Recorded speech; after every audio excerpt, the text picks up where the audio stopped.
علیکم ورحمۃ اللہ وبرکاتہ۔ کیا آپ کبھی تھکے ہوئے دل سے مسجد تک گئے لیکن اندر جانے کی ہمت نہ ہوئی؟ کبھی آپ نے سوچا کہ میں تو بہت گنہگار ہوں، اسلام جیسا دین میں ڈیزرو نہیں کرتا؟ اگر ہاں تو یہ ویڈیو آپ کے لیے ہے۔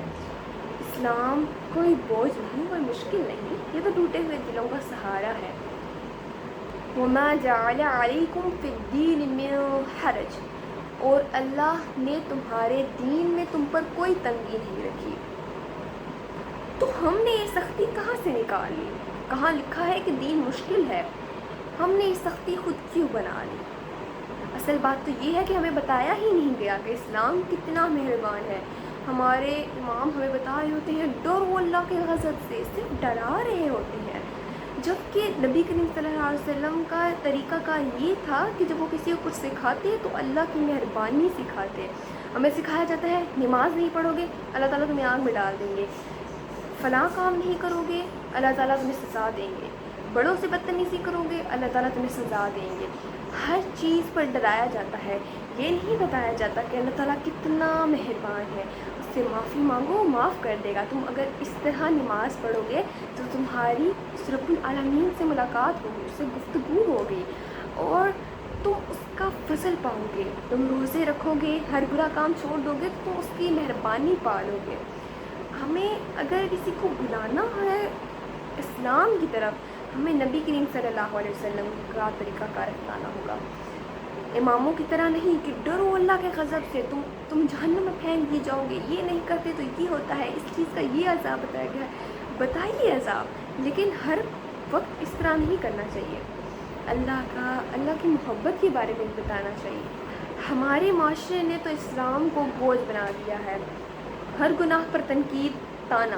اگر کوئی گنہگار مسجد آ جائے اس کو ایسی نگاہوں سے دیکھا جاتا ہے کہ وہ انسیکیور ہو جاتا ہے اور وہ سوچتا ہے کہ میں نے کیا غلط کر دیا ہے جو میں مسجد میں نہیں آ سکتا، حالانکہ وہ تو اللہ کا گھر ہے، اس میں تو کوئی بھی آ سکتا ہے، اللہ سے معافی مانگ سکتا ہے۔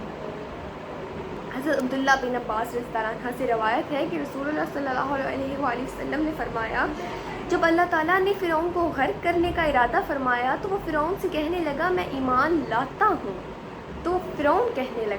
میں ایمان لاتا ہوں اس ذات پر جس پر بنی اسرائیل ایمان لائے۔ تو جبریل علیہ السلام نے کہا اے محمد صلی اللہ علیہ وآلہ وسلم، کاش آپ مجھے اس وقت دیکھتے جب میں سمندر کے کیچڑ لے کر اس کے منہ میں ڈال رہا تھا، اس ڈر سے کہ کہیں اللہ کی رحمت اسے پا نہ لے۔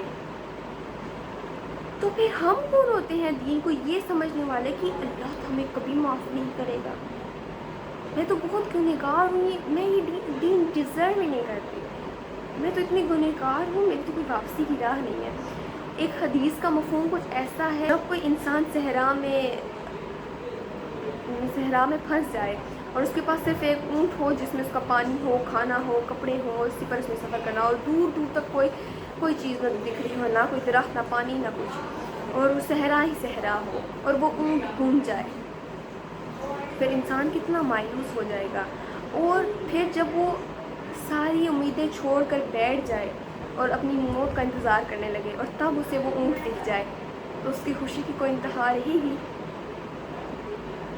اللہ تعالیٰ نبی صلی اللہ علیہ وسلم نے فرمایا کہ اللہ تعالیٰ بھی اسی طرح خوش ہوتا ہے جب اس کا بندہ اس سے معافی مانگتا ہے۔ اللہ تعالیٰ بڑا مہربان ہے، الرحمن الرحیم، نہایت رحم کرنے والا اور بڑا مہربان ہے۔ الغفور ہے، وہ تو معاف کرنے والا ہے، القادر ہے، ہر چیز پر قادر ہے۔ اللہ تعالیٰ جو فرعون کو بھی معاف کر دیتے اگر وہ آخری وقت پر بھی اللہ سے معافی مانگ لیتا، اللہ تعالیٰ فرعون کو بھی معاف کر سکتے ہیں۔ اللہ تعالیٰ کو اپنے بندے کی معافی پر بہت زیادہ خوشی ہوتی ہے کہ میرا بندہ ہے، اس نے مجھ سے معافی مانگی ہے۔ اگر آپ ایک قدم بڑھاتے ہیں اللہ کی طرف، اللہ تعالیٰ 10 قدم چل کر آتے ہیں، آپ 10 قدم چلتے ہیں تو اللہ تعالیٰ آپ کی طرف بھاگ کر آتے ہیں۔ نماز 5 وقت فرض ہے، مگر یہ اللہ سے گفتگو ہے، ہمارے رب کے ساتھ باتیں ہیں، اس عظیم ذات سے کہ اے رب تو سب سے بڑا ہے، ہم نے تمام تعریفیں تیرے لیے کی ہیں۔ روزہ